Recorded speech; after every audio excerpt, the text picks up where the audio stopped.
이제 하나님 말씀 함께 봉독하겠습니다. 오늘 주시는 말씀 사도행전 9장 19절에서 25절 말씀까지 오늘도 다 같이 일어나셔서 하나님 말씀 봉독하겠습니다.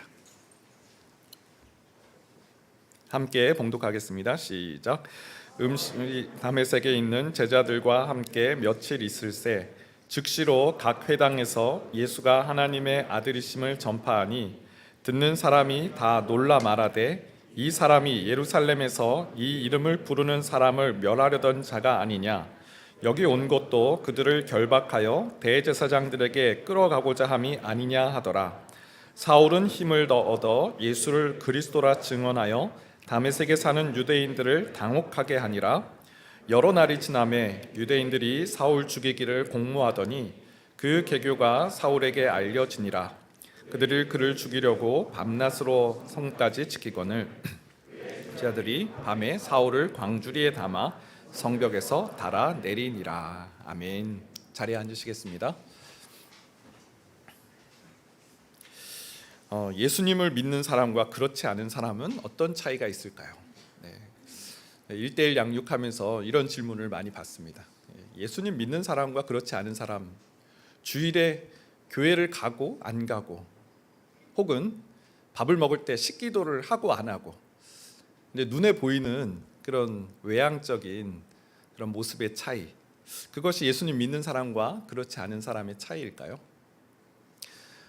예수를 믿는 사람 안에는 일어나는 그 변화에 대한 말씀이 로마서 12장 2절에 나옵니다. 너희는 이 세대를 본받지 말고 오직 마음을 새롭게 함으로 변화를 받아 하나님의 선하시고 기뻐하시고 온전하신 뜻이 무엇인지 분별하도록 하라. 예수님을 믿는 사람은 이제 이 세대와는, 지금 이 세대에 살아가는 사람들과 다른 삶을 살아갑니다. 본받지 않습니다. 그 길을 가지 않습니다. 오직 마음을 새롭게 함으로 변화를 받는다라고 말씀합니다. 예수님을 믿는 사람의 가장 큰 차이는 마음의 변화를 받는다는 거죠. 마음이 새롭게 되지고 심령의 변화를 맞이하게 되는데, 어떤 변화입니까? 하나님의 선하시고 기뻐하시고 온전하신 뜻이 무엇인지를 분별하는 삶을 살아가게 된다는 것이죠. 이전에는 한 번도 생각해 보지 않았던 삶이에요. 내가 잘 되고 열심히 살고 또 남들보다 이렇게 부족하지 않게 살아가는 것이 인생의 방향이었고 목표였고 꿈이었어요. 넉넉하고 좀 부족함이 없이 살아가는 것, 그게 내 인생의 목표지, 내 인생에 가야 되는 길이지라고 생각했던 그 삶에서 예수를 믿게 되면 그런 세대의 본받음으로 가지 않고 하나님이 어떤 뜻이, 하나님의 선한 뜻이 무엇일까? 하나님이 기뻐하시는 뜻이 무엇일까? 하나님이 원하시는 그 온전하신 뜻이 무엇인지를 찾고 분별하고 그 길로 간다라는 것이죠. 사울이 대표적인 예라고 생각됩니다. 사울은 이전과 이후가, 비포 애프터가 너무나 명확히 다른 인생이었죠. 이전에 그는 핍박자요, 박해자요, 예수 믿는 사람들 다 잡아가두던, 교회를 잔멸하던 그런 인생이었습니다. 근데 그가 다메섹 도상에서 예수님을 만난 이후로 달라진 삶을 살아갑니다. 오늘 본문이 바로 그 내용이에요.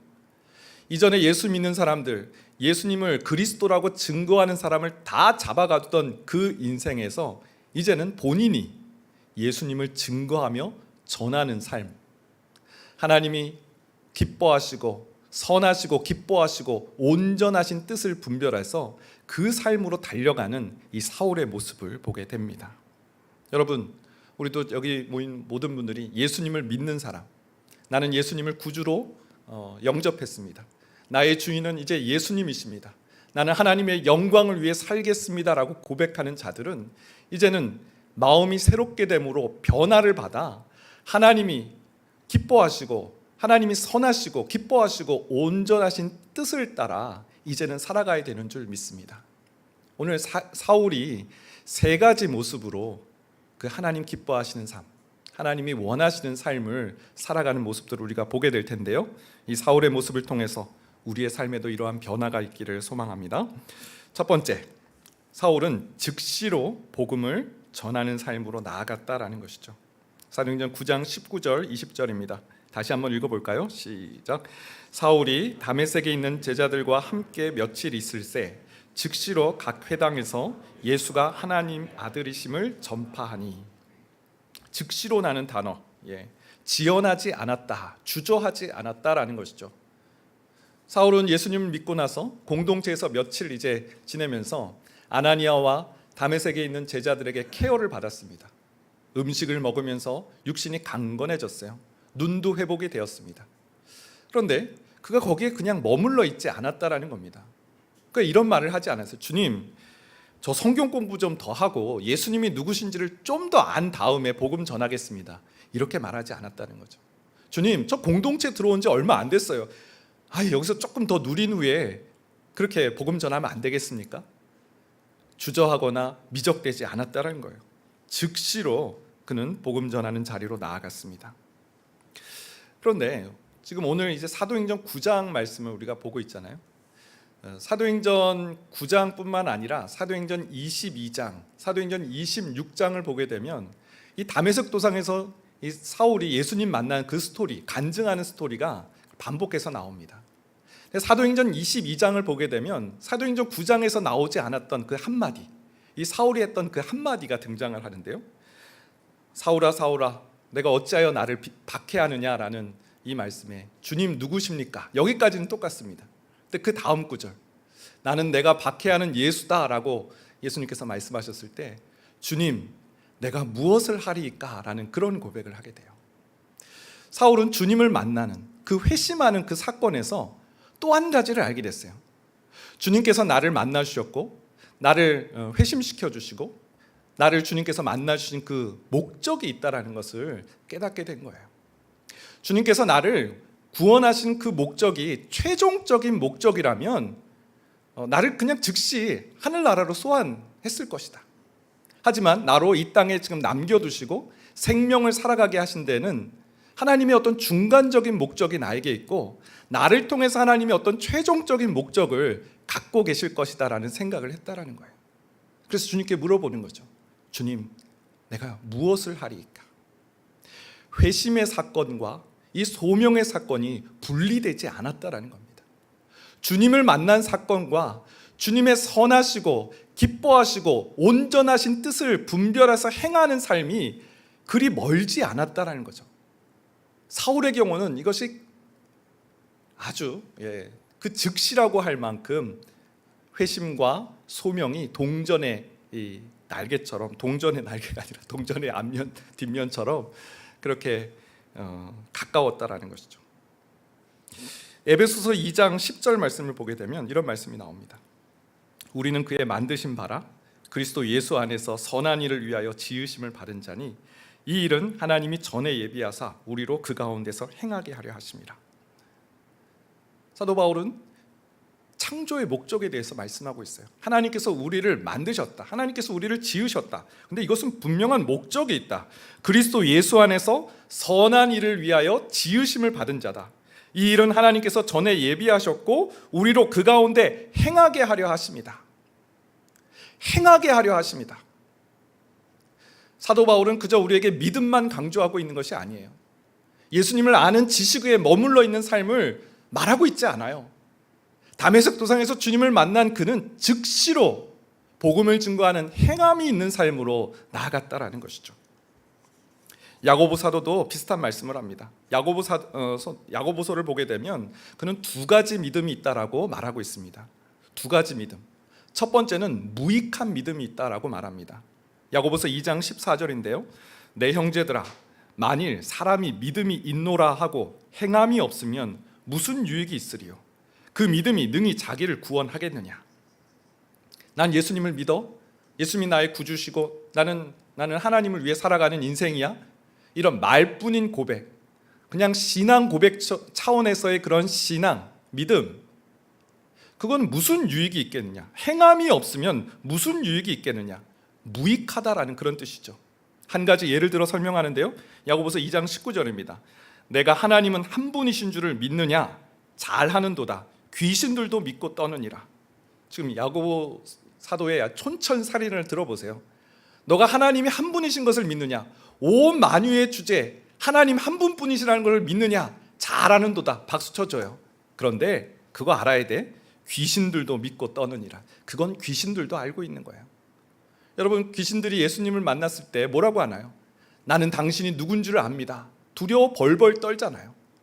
귀신들도 하나님이 누구신지를 알아요. 하지만 그들은 행함이 없잖아요. 돌이킴이 없잖아요. 회개가 없잖아요. 그저 믿음, 사람이 믿음이 있노라 하고 행함이 없는 그 믿음은 무익한 믿음이다라는 것이죠. 두 번째 믿음은 유익한 믿음에 대해서 말합니다. 야고보서 2장 22절에 보니까 내가 보거니와 믿음이 그의 행함과 함께 일하고 행함으로 믿음이 온전하게 되었느니라. 자, 믿음이 그의 행함과 함께 행한다. 함께 일한다. 그래서 행함을 통해서 그 믿음이 온전하게 된다. 한 사람의 예를 드는데요, 라합 얘기를 합니다. 또 이와 같이 기생 라합이 사자들을 접대하여 다른 길로 나가게 할 때 행함으로 의롭다 하심을 받은 것이 아니냐. 여호수아가 이끄는 이스라엘 군대가 여리고 성 앞에 진을 쳤을 때 여리고 성에 있는 사람들이 다 벌벌 두려워 떨었다고 합니다.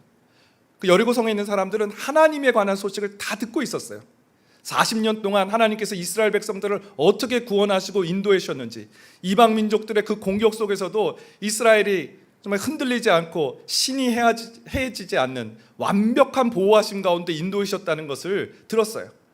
그리고 요단강을 건넜다는 소식도 들었습니다. 너무 두려웠어요. 그들은 하나님에 관한 소식을 들었고 두려워하고 경외하는 마음도 가졌어요.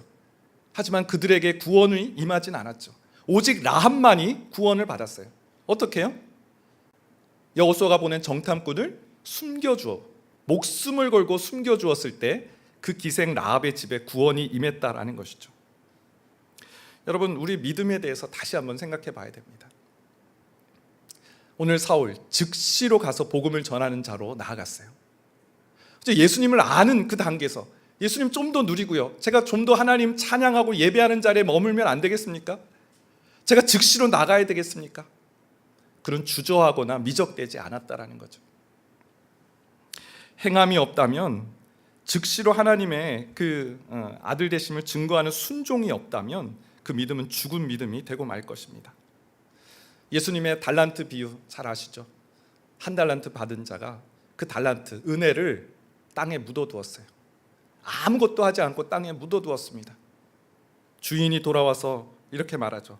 악하고 게으른 종아, 아무것도 하지 않고 받은 은혜를 그저 땅에 묻어두는 인생, 하나님께서 기뻐하시지 않는 인생인 줄 믿습니다.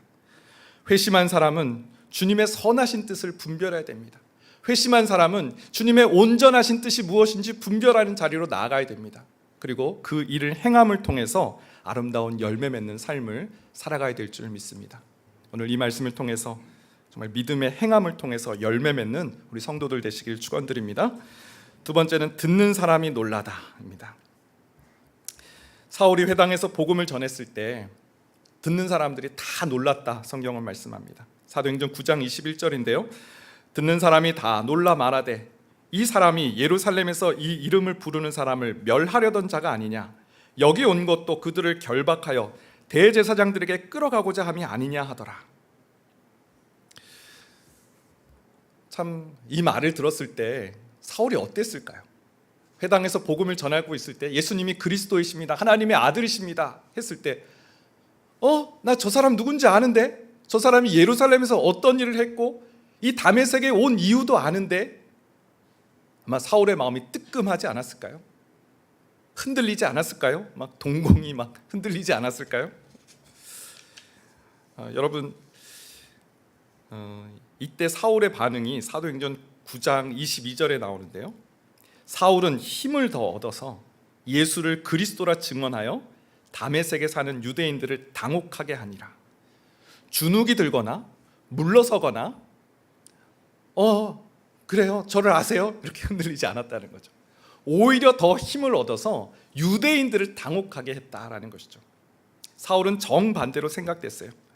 사울은 이전에 자신의 모습을 알고 있는 사람들, 그것 때문에 흔들리지 않았어요. 오히려 그는 자신이 누구인지를 기회가 있을 때마다 밝혔습니다. 나는 핍박자다. 나는 박해자였다. 나는 살인자였다. 나는 죄인 중에 괴수였다. 그는 자신의 약함을, 자신의 약점을 드러내는 것을 주저하지 않았어요. 왜 그랬을까요?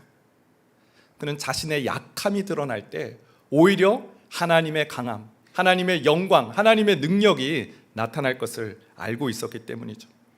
고린도서 11장 30절을 보게 되면 내가 약한 것을 자랑하니라. 자신의 약함이 곧 하나님의 강함이고 하나님의 능력임을 그는 알고 있었던 것이죠. 이전 교회 사역했을 때 이전 교회가 주택가에 좀 있었던 교회였습니다. 노방전도, 길거리에서 전도를 이제 많이 하게 됐는데 그때 이제 2인 1조로 같이 전도를 하게 됩니다. 한 집사님이랑 파트너가 돼서 이제 동네를 다니면서 이제 전도지를 이제 전하는 그런 일을 했습니다. 근데 그 집사님이 조금 쭈삣쭈삣 하시더니 저한테 이런 말씀을 하시는 거예요. 목사님, 제가요 참 오늘 많이 부담이 되네요. 이게 무슨 일이신데요? 목사님, 제가 이 동네에 산 지가 벌써 20년이 넘고요.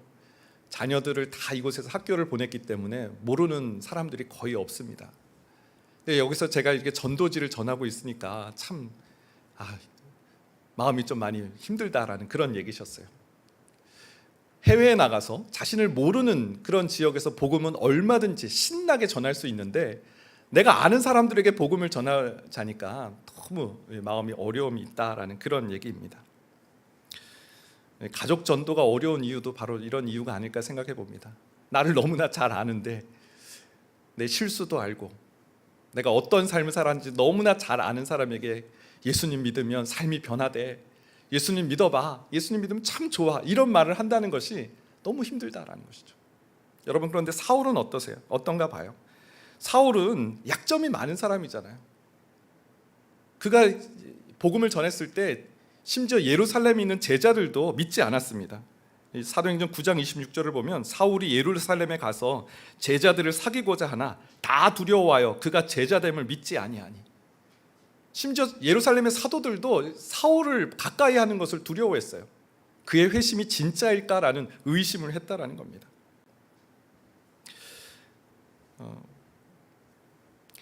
우리가 변화된 삶을 살아가고자 할 때 이제 주님의 선하시고 기뻐하시고 온전하신 뜻이 무엇인지 분별해서 그 뜻대로 살아가려고 할 때 턱턱 발목을 잡는 것이 있죠. 그런 생각들이 있죠. 무슨 영화 제목처럼 나는 너가 지난 여름에 무슨 일을 했는지 알고 있다. 내가 이럴 사람인가? 내가 이런 일을 할 만한 그런 자격이 있는 사람인가? 이런 생각들이 턱턱 우리 발목을 잡죠. 내가 나를 아는데 내가 무슨, 이런 생각들이 하나님의 그 선하시고 기뻐하시고 온전한 삶을 살아가는 것을 방해하고 가로막는다라는 것입니다. 근데 여러분, 사울을 보세요. 사울은 그런 자격이, 그런 약점이 너무나 많은 사람에도 불구하고 그는 오히려 자신의 약점을 드러내며 나타냈습니다. 그것을 통해서 십자가의 능력, 십자가의 은혜, 십자가의 놀라운 사랑을 증거하며 전하는 자로 그는 나아갔다라는 것이죠. 사단이 거짓말을 통해서 우리를 꼼짝달싹 못하게 합니다. 너는 할 만한 자격이 안 돼. 너가 무슨, 이런 말이 들릴 때마다 우린 기억해야 됩니다. 십자가의 은혜는 우리의 정죄감보다 더 크다. 십자가의 은혜는 우리의 죄책감보다 더 크다. 십자가의 은혜는 우리의 수치보다 더 크다. 수치심이 들고 정죄감이 들어오고 자책감이 들어오고 내가 무슨 이런 자격이 있어, 자격지심이 들 때 십자가의 복음의 은혜는 그 모든 것들을 뒤엎을 만큼 능력이 큼을 우리는 기억해야 될 줄 믿습니다. 우리 마음에 복음의 길, 주님 부르신 그 부르심의 길을 걸어갈 때 드는 생각들, 그 공격을 잘 이겨내고 더욱 힘을 얻어서 사울처럼 복음을 증거하며 전하는 우리가 되기를 소망합니다. 마지막 세 번째입니다. 고난을 겪다. 사울이 이렇게 더욱 힘을 얻어서 복음을 전했을 때 사람들이 눈물을 줄줄 흘리면서 네, 제가 이 말을 듣고 싶었습니다. 왜 이제서야 복음을 전해주십니까? 그러지 않았죠. 어떤 일이 있었습니까? 사도행전 9장 23절 24절에 보니까 여러 날이 지나매 유대인들이 사울 죽이기를 공모하더니 그 계교가 사울에게 알려지니라. 그들이 그를 죽이려고 밤낮으로 성문까지 지키거늘. 스데반이 복음을 전했을 때 사람들이 마음에 찔려서 어떻게 했나요? 이를 갈았다고. 그래서 사울을, 스데반을 돌로 쳐 죽이는 일이 있었잖아요. 똑같은 양상이 벌어졌습니다. 사울이 복음을 전했을 때 예수가 그리스도라는 사실을 그들은 받아들이지를 못해요. 그들은 성전 중심, 율법 중심, 할례 중심의 신앙을 하고 있었어요. 근데 예수가 그리스도시고 예수가 하나님의 아들이시다는 이 복음의 메시지를 듣는 순간 그들은 자신의 죄악상을 떠올리게 되잖아요. 그 예수를 자신들이 죽였는데, 신성모독죄로 자신들이 십자가에 처형했는데 받아들일 수가 없는 거예요. 그래서 그 말을 하는 사울을 죽이기로 공모하고 밤낮으로 성문 앞을 지키면서 이 사울을 이제 죽이려고 기다리고 있다라는 것이죠. 여러분, 우리가 하나님의 선하신 뜻, 온전하신 뜻, 하나님 기뻐하시는 일을 할 때 이런 영적 공격이 있다는 것을 우린 기억해야 될 줄 압니다. 사단도 공격한다라는 것이죠. 베드로전서 4장 12절 말씀을 보면, 사랑하는 자들아, 너희를 연단하려고 오는 불시험을 이상한 일 당하는 것 같이 이상히 여기지 말라. 불시험 당하는 것 이상한 일로 여기지 마라. 요한일서 3장 13절도 같은 말씀이에요. 형제들아, 세상이 너희를 미워하여도 이상히 여기지 말라. 왜요? 요한복음 15장 19절 말씀에 보니까 너희가 세상에 속하였으면 세상이 자기의 것을 사랑할 것이나 너희는 세상에 속한 자가 아니요 도리어 내가 너희를 세상에서 택하였기 때문에 세상이 너희를 미워하느니라. 왜 우리가 불시험을 당한다고요?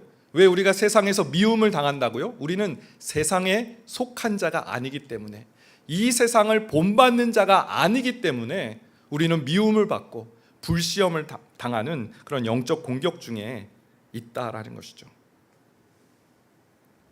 지인 중에 오랜만에 연락이 된 분이 한 분이 계신데, 마침 교회를 찾고 있는 중이라고 하셔서 그 근처에 아주 추천할 만한 교회를 추천을 해줘서 이렇게 교회를 이제 다시 다니게 되었습니다.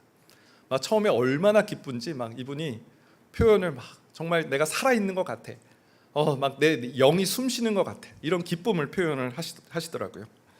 그런데 교회에 나간 지 이제 몇 주 안 됐는데 이 원인을 알 수 없는 어깨 통증, 어깨 통증이 너무 심하게 왔다는 거예요.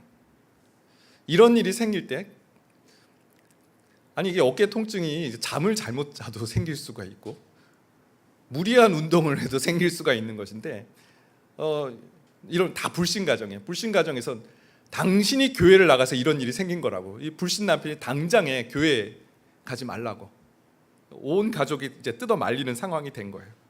이제 결국 당분간 교회 못 나올 것 같다고 연락을 주시는 것을 들었습니다. 주님을 만났고 은혜와 기쁨도 누렸지만 갑작스럽게 찾아오는 이런 뜻하지 않은 고난, 역경 앞에 우리의 믿음이 흔들리게 되죠. 사명의 길을 가는 건 너무 좋은데, 하나님의 온전하시고 하나님이 선하시고 기뻐하시고 온전하신 뜻을 행하는 그 삶을 살고 싶은데 뜻하지 않은 고난과 역경, 사울과 같이 정말 사람들이 그를 죽이려고 하는 그런 성문 앞에서 매일 지키고 있는 이런 상황에 봉착할 수 있다는 것이죠. 예레미야 12장 말씀을 보더라도 예레미야 선지자에게도 동일한 일들이 있었어요. 그는 하나님의 말씀을 대언했어요. 거짓 선지자들이 판치는 그런 시대 속에서 하나님의 말씀만을 대언했습니다. 근데 그 말씀은 모두가 환영하는 그런 말씀이 아니었어요. 이스라엘이 바벨론에게 멸망할 것이다, 70년 뒤에 포로로 끌려갔다가 돌아오고 하나님께서 그때 이스라엘 다시 회복시켜 주실 것이다. 누가 환영할 만한 메시지인가요?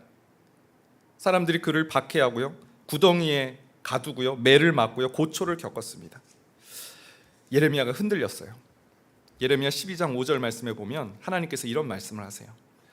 만일 내가 보행자와 함께 달려도 피곤하면 어찌 능히 말과 경주하겠느냐.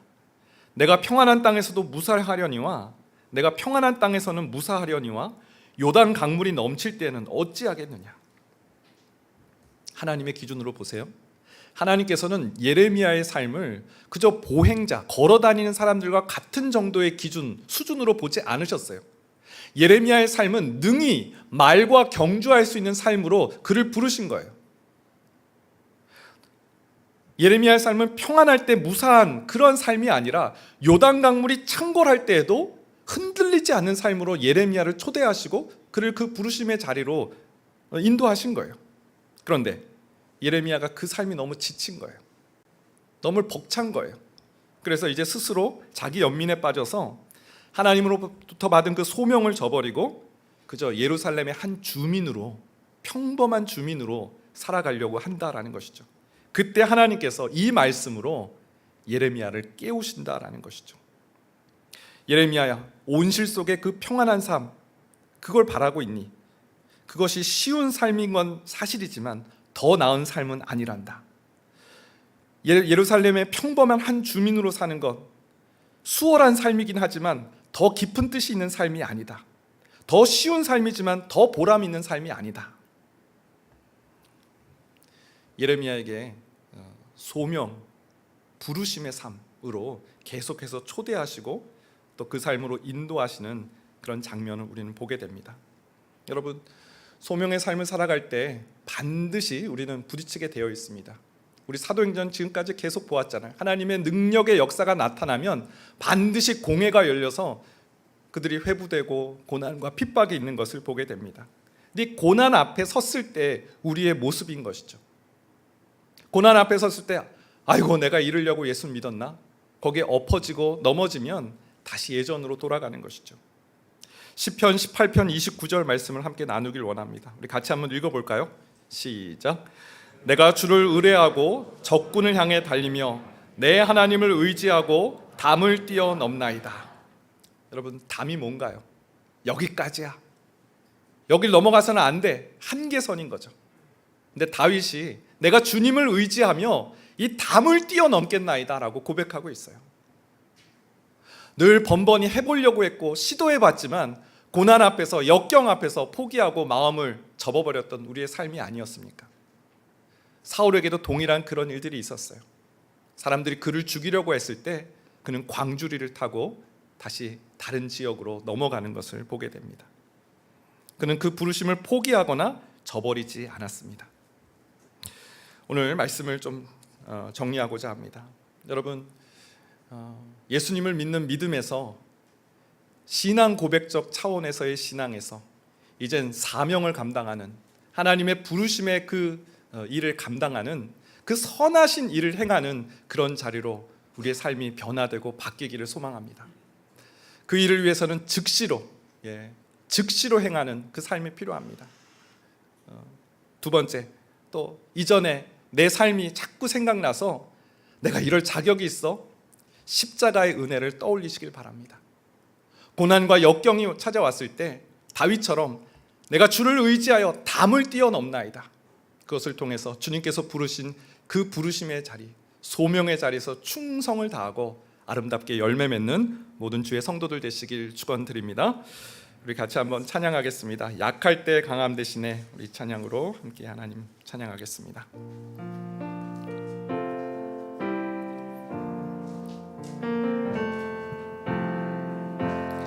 약할 때 강함 대신에 나의 보배가 되신 주 나의 모든 것. 주 안에 있는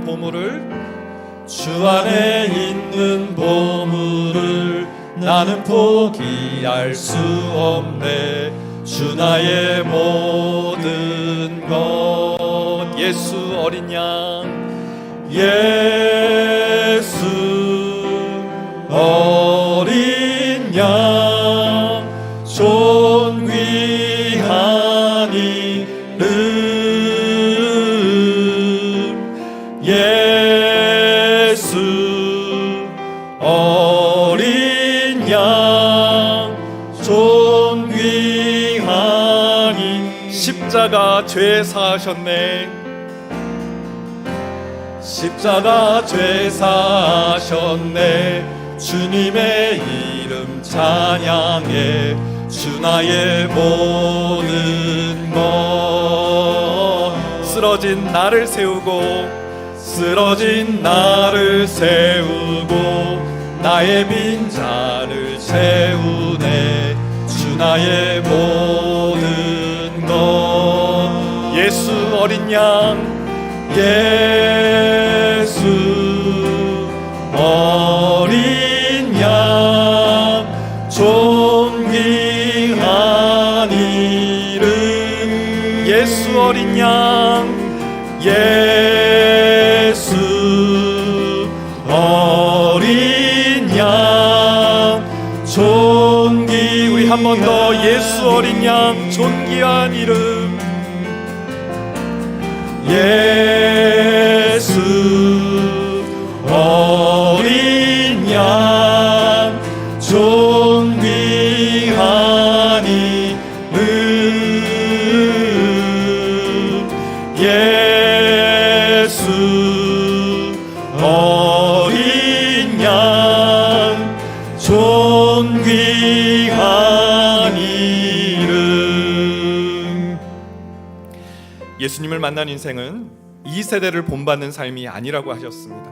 우린 이 세대와 구별된 삶을 살 것을 말씀하셨습니다. 오직 마음을 새롭게 하여 변화를 받아서 하나님의 온전하시고 선하시고 기뻐하시고 온전하신 뜻이 무엇인지 분별해서 그 길로 나아갈 것을 당부하셨습니다. 예수님을 알기는 아는데, 예수님을 믿기는 믿는데 행함이 없는 그런 죽은 믿음 가운데 거하고 있지 않습니까? 여기가 좋사오니 안주하는 그런 신앙생활 하고 있지 않습니까? 하나님께서 우리를 부르셨습니다. 사울이 주님을 만났을 때처럼 이방인의 사도로 그를 부르셨던 그 부르심을 들었던 것처럼 우리도 동일하게 주님의 부르심을 듣고 이 자리에 와 있습니다. 하나님, 떠올리게 하여 주시옵소서. 기억나게 하여 주시옵소서.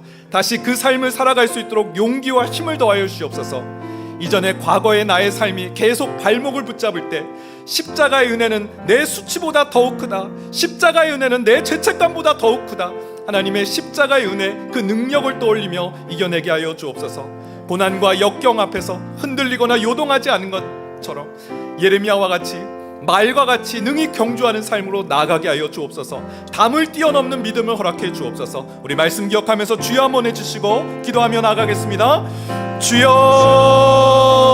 하나님 달라지기를 원합니다. 변화된 삶을 살기를 원합니다. 하나님, 이 세대를 본받지 않고 오직 마음을 새롭게 함으로 변화를 받아서 하나님이 정말 기뻐하시고 하나님의 선하시고 기뻐하시고 온전하신 뜻이 무엇인지 분별하는 삶으로 살기를 원합니다. 하나님 도와주시옵소서. 하나님, 오늘 예배 가운데 하나님의 영감을 더하여 주시옵소서. 우리를 향한 우리를 부르시는 그 부르심의 소명을 깨달아 알게 하여 주옵소서. 주여, 무엇을 하리이까? 주님, 무엇을 하리이까? 사울처럼 하나님 앞에 그 선하신 뜻을 묻고 구하며 분별하는 자리에 거하게 하여 주시옵소서. 하나님, 우리는 하나님의 선하신 일을 위해 그 목적으로 지음받은 자들입니다. 하나님, 우리는 허탄한 것에 썩어질 것을 추구하는 인생이 아닌 줄 믿습니다. 하나님, 우리는 잠깐 세상의 낙슬 위해 이 자리에 존재하는 존재가 아닙니다. 하나님, 우리는 하나님의 선하신 목적을 위해 하나님 이 땅에 남아있고 하나님의 사명을 다하는 순간 하나님께서 저 하늘나라에 우리를 부르실 줄을 믿습니다. 하나님 도와주시옵소서. 하나님, 우리의 삶을 지켜주시옵소서. 하나님, 어떠한 공격 속에서, 어떠한 하나님 사단의 하나님 그 공격 속에서도 요동하지 않는 믿음 더하여 주시옵소서. 날마다 주님 신뢰하게 하여 주시옵소서. 십자가의 주님, 그 십자가에서 주님 죄와 사망의 권세를 꺾으셨고 그 십자가에서 우리를 새롭게 하셨고 그 십자가에서 우리의 삶을 완전히 바꾸셨음을 기억하게 하여 주옵소서. 하나님, 오늘 이 예배를 통하여 우리 삶이 다시 한번 달라지길 원합니다. 하나님, 사울이 즉시로 나가 복음을 증거하는 삶으로 바뀌었던 것처럼 하나님, 그는 회심과 그 소명을 감당한 삶이 하나님 멀지 않았던 것처럼 하나님, 우리에게도 이 변화된 삶의 방식이 바뀌게 하시고 삶의 목표가 달라지게 하시고 삶의 하나님 기준이 달라지는 은혜를 더하여 주시옵소서. 하나님 도와주시옵소서. 하나님 역사하여 주시옵소서. 하나님 감사합니다. 하나님, 우리가 이대로 머물러 있지 않기를 바라시고 그저 예수님을 압니다, 예수님 나의 구주이십니다라는 신앙 고백의 차원에 머물러 있지 않게 하시고 즉시로 복음을 증거하며 주님의 선하신 일을 행하는 자로 우리를 그 부르시는 그 자리로 저희를 초대해 주셔서 감사합니다. 하나님, 우리는 들었습니다. 알고 있습니다. 하나님이 원하시는 삶이 무엇인지 하나님 말씀해 주셨고 우리는 그 길로 가야 될 것 알고 있습니다. 하나님, 그러나 여전히 미적대고 있고 주저하고 있는 우리의 자신을 보게 됩니다. 내가 내 자신을 아는데 하면서 이전에 과거에 우리의 행했던 삶이 자꾸 발목을 잡습니다. 또 고난 앞에서 역경 앞에서 흔들리고 자꾸 뒤돌아가려고 합니다. 하나님, 저희를 불쌍히 여겨 주옵소서. 하나님, 우리의 삶이 달라지기를 원합니다. 사울처럼 복음을 듣고 변화된 삶을 살아갈 수 있도록 도와주시옵소서. 하나님, 우리 가정에 우리 있는 우리 가족들을 잘 섬기는 자가 되기를 원합니다. 우리 직장 생활 중에 만나는 그런 지체들을 또 잘 섬기고 예수 그리스도의 복음을 마음으로 또 기도로 또 하나님 입술로 증거하는 그런 증거자의 삶으로 우리도 동일하게 살아갈 수 있도록 도와주시옵소서. 지금은 우리 주 예수 그리스도의 은혜와 하나님의 그 크신 사랑하심과 성령님의 인도, 교통, 위로하시는 놀라우신 은총이 주님 무엇을 하리이까? 사울처럼 주님을 만났을 때 주님의 그 선하신 뜻을 물었던 것처럼 하나님, 우리에게 새로운 삶을 하나님께서 명하신 것을 기억하며 살아가기로 마음에 다짐하는 여기 모인 모든 주님의 권속들 머리 위에 이제로부터 영원까지 함께 하시길 축원하옵나이다. 아멘.